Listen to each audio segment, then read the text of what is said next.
यीशु मसीह के नाम में आप सबको जय मसीह की। आइए हम निकालेंगे नहम्याह की किताब 3 अध्याय, उसका हम जो है 3 से लेके 5 तक पढ़ेंगे। यहाँ इस प्रकार से लिखा है। फिर मछली फाटक को हसना के बेटों ने बनाया। उन्होंने उसकी कड़ियाँ लगाईं और उसके पल्ले ताले और बेड़े लगाए। उनसे आगे मरेमोत ने, जो हकोस का पोता और उरिय्याह का पुत्र था, मरम्मत के। इनसे आगे मसुल्लाम ने, जो मसेजबेल का पोता और बेकरिया का पुत्र था, मरम्मत के। इससे आगे बाना के पुत्र सादोक ने मरम्मत की। इनसे आगे तकोइयों ने मरम्मत की, परंतु उनके रईसों ने अपने प्रभु की सेवा का जुआ अपनी गर्दन पर ना लिया। यहाँ देखते हैं प्रियो कि नहम्याह की अगुवाई में जो है यरूशलेम का शहरपना जो है तैयार हो रहा था, और हम देखते हैं उसमें जो है कई लोगों ने हिस्सा लिया और वे जो है अपने अपने क्षेत्र में क्या किए, मरम्मत किए।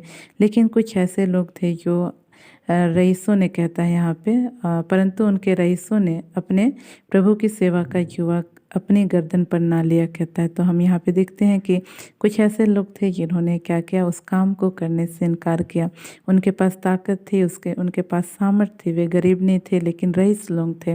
लेकिन उन्होंने क्या नहीं किया, परमेश्वर की जो है उस सेवा को जो है करने का जो है निर्णय नहीं लिया। तो कहने का मतलब प्रियो कि यदि प्रभु ने आज हमको ताकत दिया है, बल दिया है कि हम उसकी सेवा कर सकें, उसकी सेवकाई में हम जो है खड़े हो सकें, तो हमको जो है उसकी सेवकाई में निरंतर बने रहना है।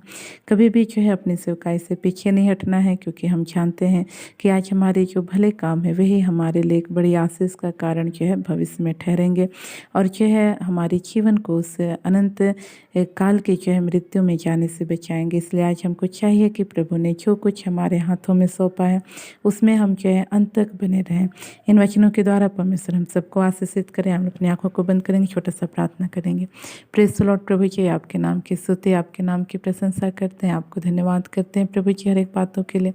प्रभु विशेषकर हम प्रार्थना करते हैं प्रभु इस वक्त, प्रभु तमाम भाई बहनों के लिए प्रभु जी, प्रभु जी आपकी सेवा का प्रभु जी भार प्रभु जी उठाना नहीं चाहते हैं। प्रभु जी जो प्रभु जी कलीसिया में प्रभु किसी भी प्रकार की सेवकाई में भाग नहीं लेना चाहते हैं, प्रभु तो ऐसे भाई बहनों की सहायता कर पिता परमेश्वर की, वे अपने आप को प्रभु जी तेरी सेवा जान करके प्रभु जी हर एक प्रकार के प्रभु भले कामों में प्रभु जी अपने आप को समर्पित कर सके, ऐसा अनुग्रह कर। विशेषकर प्रार्थना करती हूँ प्रभु जी इस भाई के जीवन के लिए प्रभु, जिसके जीवन को तूने प्रभु जी अपनी महिमा के लिए अलग किया है प्रभु, लेकिन अब ये प्रभु जी उसमें प्रभु आगे बढ़ना नहीं चाहता। कारण यह है प्रभु जी कि वह प्रभु जी एक प्रकार का ठंडापन में प्रभु आ चुका है। प्रभु जी इस भाई की तू सहायता कर, संसार की बातों से अलग होकर के अपने आप को पूरी रीति से पिता परमेश्वर तेरे लिए समर्पित करके प्रभु जी तुझ में आगे बढ़ते चले जाने के लिए सहायता कर।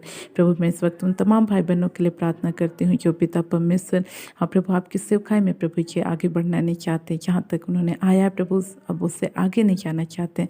प्रभु ऐसे भाई बहनों की तो सहायता कर प्रभु जी कि वे प्रभु जी तेरी सेवा के लिए निरंतर आगे बढ़ते चले जाए। विशेषकर प्रभु मैं इस माँ के लिए प्रार्थना करती हूँ जिनको कैंसर की समस्या है प्रभु जी, इसी वक्त प्रभु जी तेरी सामर्थ प्रभु जी, तेरी चंगा करने वाली सामर्थ इनके कैंसर के स्थान पे प्रभु जी, विशेषकर इनके जो बच्चेदानी में कैंसर है प्रभु जी, उस स्थान पे तेरी चंगा करने वाली सामर्थ इसी वक्त यीशु के नाम से बलपूर्वक प्रवेश करने पाए, और प्रभु जी इसी वक्त प्रभु जी कैंसर की बीमारी इसके जीवन को छोड़ के यीशु के नाम से छाती रहने पाए। हर एक बात को धन्यवाद करते हैं, धन्यवाद सर, प्रार्थना को सुना मांगते। आमीन। आप सबको जय मसीह।